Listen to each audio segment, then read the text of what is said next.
When the lights in the halls of government go dark, a young postal worker steps into the silence, clutching a stack of envelopes and the weight of a nation's trust. For 20-year-old Sam, working in a mid-town sorting facility of United States Postal Service, it's more than a job.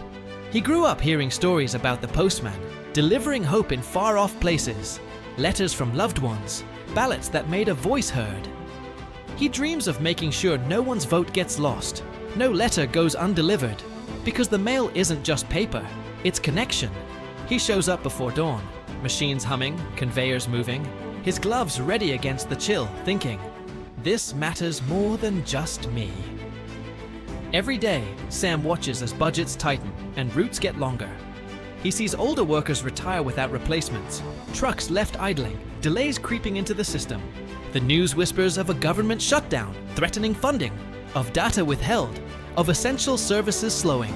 He wonders, what happens if the mail slows too? What happens to the ballots of people waiting to be heard? He carries this fear like a second satchel over his shoulder, alongside the actual satchel full of letters. One evening, Sam finds a ballot from a rural precinct, stamped but addressed incorrectly, likely to be discarded. He reroutes it, quietly, carefully, refusing the notion that an individual piece of mail could be less than important. In that moment, he realizes he isn't just sorting mail, he's safeguarding democracy.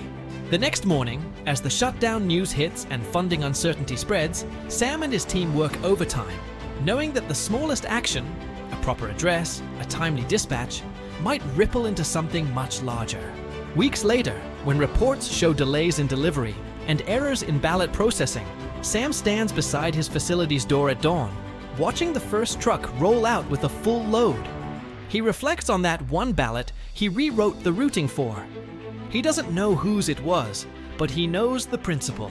Every message, every voice, every citizen deserves that envelope to arrive. And in that quiet moment, Sam realizes he's already made a difference. Not because the headlines changed, but because he did. In the end, when the corridors of power stall and the world waits for decisions, it's the people like Sam, sorting, routing, delivering, who remind us that democracy isn't just about speeches and votes. It's about the quiet assurance that our voices will find their way into the system.